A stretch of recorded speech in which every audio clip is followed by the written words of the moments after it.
Hi, welcome back to my office. I'm in my car so much that at this point, it is basically my office. So before I get started with today's video, I just want to kind of give a little recap on what I've been up to. So yesterday I went and ran a 5K with my dad, which was a lot of fun.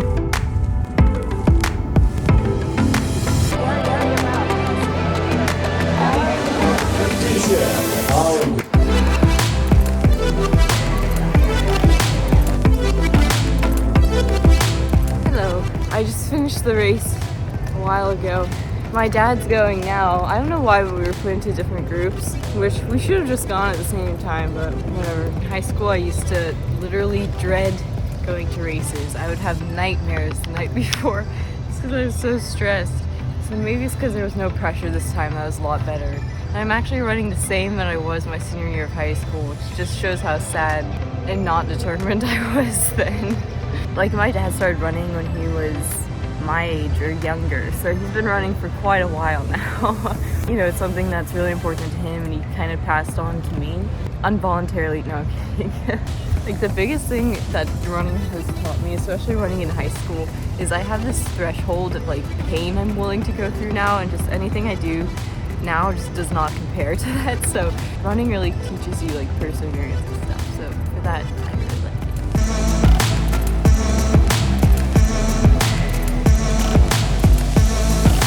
I think my main goal with these vlogs is going to be just showing you guys more of my daily life, what I'm doing.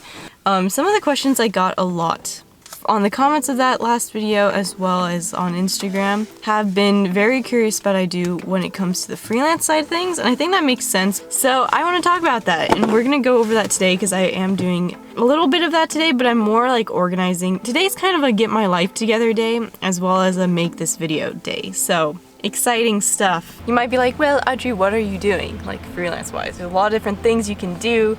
You could do photography, you could do video, you could do editing, like what are you doing?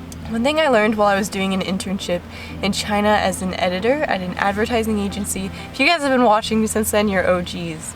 I would go to work, be there for 8 to 9 hours editing all day, then I'd get home and I would have another 5 hours sometimes of like editing my own YouTube videos, and the last thing I felt like doing was sitting on Premiere for another 5 hours. So one thing I've really learned to prioritize is diversifying the different types of work that I do. It's just sort of something I've figured out about myself after doing freelance work for a while and experimenting with different things. One of my goals in the future is to be able to combine contracted work with being a content creator. Does that make sense? If I'm like engaged to do something, I can make like a video or something for them, but also have that like content creator side as well be part of that package, if that makes sense. So one thing I do want to try this year is doing more freelance photography work, which I've never done before, which should be interesting, and I think I want to document that process with you guys. Maybe I'll make a video where I try and get like my first photography client or something. That could be fun. Let me know in the comments if you want to see that video. One of my goals right now as I'm getting back into freelance work is to get like a couple reoccurring clients or something that's just a little bit more certain, I guess, if that makes sense. Last year when I was in Chicago, this company reached out to me because they found my YouTube channel and they were like, hey, do you want to write articles for us? You know, it's like a freelance gig. And I was like, that's interesting. I've never written articles before, but I do really like to write as well. It's something that I was like, hell yeah. And so I did that for a little while, but at that point I was debating whether or not I wanted to drop out. I was kind of going through like a tough mental health stage, and I was overwhelmed with schoolwork, and I was getting my first ever freelance clients, and it was a lot, so I kind of let it go, which I'm really sad about and regret doing looking back on it, because it was a very good gig to have, and I really enjoyed doing it, and I felt like I was helping people because you're writing articles about like teaching filmmaking techniques and stuff, and it was really cool. I never officially ended things with them, so I think I'm going to reach out to them today and be like, hi, can I still like work with you guys? Because why not? Honestly, at this point, it's a couple days later and I've heard back from them and we have a call later this week. It looks like things are going to work out, so I'm super happy I reached out to them again. You literally never know. Yeah, I'm gonna reach out to them today. I have a couple other clients I need to reach out to today and just follow up on to get paid and to ask if they have any work for me or if they have anything they need done. If you guys are just getting started with freelance work, like I really only got started last year and it was kind of overwhelming at first because I didn't know how to find clients. And one thing that's really helped me a lot is my YouTube channel. Like, especially when I was getting started, I didn't have any subscribers and it still helped me get my first couple gigs. Like when I was in college my freshman year, I got an offer for an internship as like a video creator person that I was going to be paid for, like if it kept going. I dropped out, so that didn't happen, but I got that offer because they found my YouTube channel.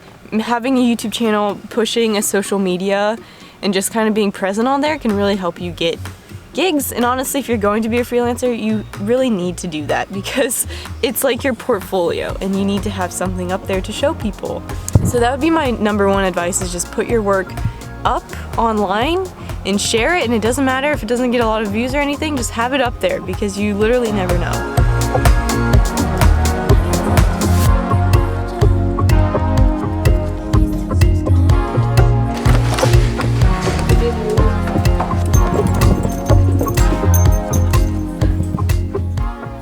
I think the biggest shift in my life that happened once I left school is going from having a schedule to not having a schedule and having to make your own schedule. Because when you're in school, like even in college, you might have more freedom, you get to choose your classes, there's still a laid out schedule for you to follow. Assignments that you need to complete on time, blah blah blah, all those things. Now that I've left school and I'm not working like a 9 to 5, no one's telling me like what to do or how to do it, and I've had to kind of figure it out on my own. I wake up every morning, I have my camera and I have my computer, and I have to try and make a business out of this. And it's hard, like it's taken a lot of time to get better at being self-disciplined and sticking to a schedule and making sure that I'm working towards my goals and figuring out how to like move forwards properly. It's a lot to figure out, especially when you're kind of on your own.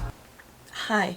I'm literally editing this video the morning of your watching this, so hi, not behind at all. I'm still trying to figure out what I want to do with this format and stuff, and I'm figuring it out slowly but surely. Stick with me. I know this vlog is kind of just a lot of me sitting down and talking, but if you made it all the way through, you're a trooper. Thank you. I'm trying to figure it out, I need to get like more b-roll and stuff. It's a work in progress, but thank you so much for watching. I want to know the stories of how you guys found your first freelance clients, because I think it's helpful to see what other people have done, especially if you're just getting started. So if you want, leave it in the comments and help each other out. And I'm also just curious to read them. And yeah, I will see you later this week with another new video. Bye!